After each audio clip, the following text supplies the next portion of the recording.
మామిడికాయ సీజన్ వచ్చిందంటే అందరికీ గుర్తొచ్చేది పప్పు మామిడికాయ అయితే చేసుకోవాలని అనిపిస్తుంది కదా. ఆ పప్పు మామిడికాయ ఎలా చేసుకోవాలి ఏంటి అనేది ఈ వీడియోలో అయితే చూసేయండి. నోటికి అస్సలు రుచి అనిపించలేనప్పుడు పుల్ల పుల్లగా ఇలా పప్పు మామిడికాయ చేసుకుంటే చాలా బాగుంటుంది. ఇంకా ప్రాసెస్లోకి అయితే వెళ్ళిపోదాము. ముందుగా అయితే కందిపప్పు అయితే ఒక 2 కప్పులు అయితే తీసుకోండి. దాన్ని కొంచెం వాటర్ వేసి కడిగేసి మళ్ళీ కొంచెం వాటర్ వేసి కొంచెం నానబెట్టుకోండి. పప్పు బాగా నానితే కరెక్ట్గా ఉడుకుతుంది. ఇంకా వీడియో చూస్తూ ఎవరైనా లైక్ ఇవ్వకపోతే ఒక లైక్ అయితే ఇవ్వండి అబ్బా. నేను పప్పు మామిడికాయకి ఈ సైజు మామిడికాయ అయితే తీసుకున్నాను. మరీ పెద్దదైతే పుల్లగా ఉంటుంది. పులుపు ఇష్టం ఉన్నవాళ్ళు తప్పకుండా పెద్దదే తీసుకోండి, చాలా బాగుంటుంది. మా ఇంట్లో అయితే తక్కువ తింటారు. ఇంకా పాన్ పెట్టుకొని అందులో కొంచెం ఆయిల్ అయితే వేసుకుంటున్నాను.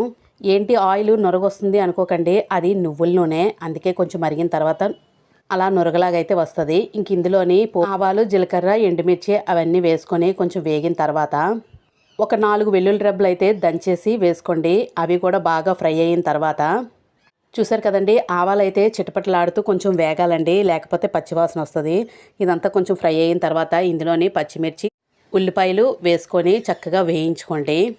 అలా వేయించుకున్న తర్వాత అందులోకి కొంచెం కరివేపాకు అయితే వేసుకోండి. అవి కూడా అన్నీ బాగా వేగిపోవాలి. ఈ పోపు అంతా బాగా ఫ్రై అయిన తర్వాత ఇప్పుడు ఇందులోకి మనం టమాటా అలాగే మామిడికాయ ముక్కలు అయితే వేసుకుందాము. మామిడికాయ ముక్కలు ఎల్లోగా ఉన్నాయి అనుకోకండి, అవి పుల్లగానే ఉంది, బాగానే ఉంది. ఎండాకాలం కదా కొంచెం పండిందండి. ఇప్పుడు ఇదంతా బాగా వేగినంత వరకు వేయించేసుకోవాలి. అంతా బాగా వేగిన తర్వాత చిటికెడు ఇంగువ అయితే వేసుకోండి.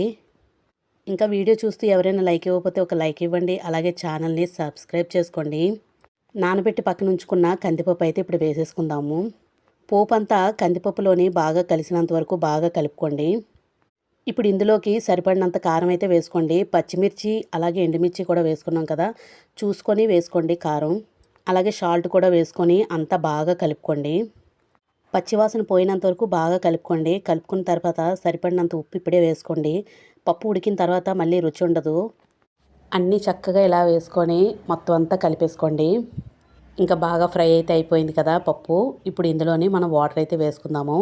నేనైతే 2 గ్లాసెస్ అయితే వేసుకుంటున్నానండి వాటరు. మీరు కొంచెం పలచగా కానీ తిన్నట్టుగా అయితే ఇంకొక 1/2 గ్లాస్ అయితే వేసుకోండి. అలా అయితే కొంచెం పలచగా అయితే వస్తుంది పప్పు. సాల్ట్ మాత్రం ఇప్పుడే చూసుకోండి, అలాగైతేనే పప్పు రుచిగా అయితే ఉడుకుతుంది. కరెక్ట్గా పడితేనే సాల్ట్ పప్పు అనేది ఫైనల్గా టేస్ట్ వస్తుంది. ఇంకా ఇక్కడ కొంచెం ఒక స్పూను ధనియాల పొడి అయితే వేసుకొని చక్కగా కుక్కర్ మూత పెట్టేసుకొని ఒక 5 విజిల్స్ వచ్చినంత వరకు అయితే కుక్కర్ విజిల్స్ వేయించండి. ఇంకా ఫైనల్గా విజిల్స్ అయితే రావడం అయిపోయింది. ఇంకా పప్పు అయితే రెడీ అయిపోయింది. పప్పు అయితే మరీ పేస్ట్ లాగా అయితే ఉడకబెట్టకండి, కొంచెం బద్దబద్దలుగా అయితే ఉంటేనే పప్పు బాగుంటుందండి రుచి. చూసారు కదా, ఫైనల్గా పప్పు మామిడికాయ అయితే తినడానికి రెడీ అయిపోయిందండి. వేడివేడి అన్నంలోని ఈ పప్పు మామిడికాయ వేసుకొని తింటే, కొంచెం అప్పడం నంచుకొని తింటే టేస్ట్ వేరే లెవెల్లో అయితే ఉంటుంది. మీరు తప్పకుండా ట్రై చేసి కామెంట్ సెక్షన్లో అయితే పెట్టండి. ఇంకా ఫైనల్గా కొత్తిమీర అయితే జల్లేసుకున్నాను. ఫైనల్గా ఇంకొకసారి అడుగుతున్నాను, ఈ వీడియోకి ఎవరైనా లైక్ ఇవ్వకపోతే తప్పకుండా ఒక లైక్ అయితే ఇవ్వండి. ఛానల్ని సబ్స్క్రైబ్